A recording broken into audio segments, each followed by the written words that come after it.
Here is a air conditioner unit at a friend's house. It is a Intertherm, high efficiency, with a Copeland reciprocating compressor.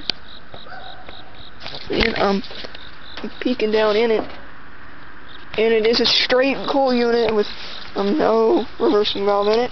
It's got 4 blades. Nordine. Model number, well, I don't even have one.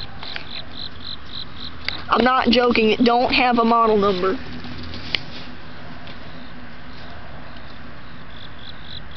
What a waste of time digging for numbers when I don't even have one.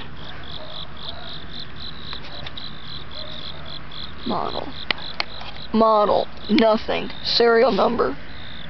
Compressor code. Oh!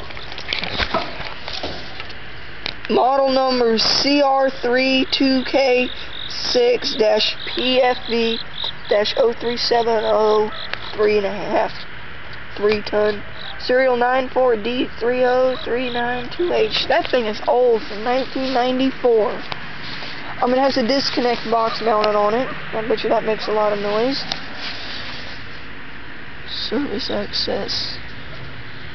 Great God, that's old. Thank you for watching. I hope you enjoyed the video. I gotta go find this dude, because we need something from him. He's like a broker.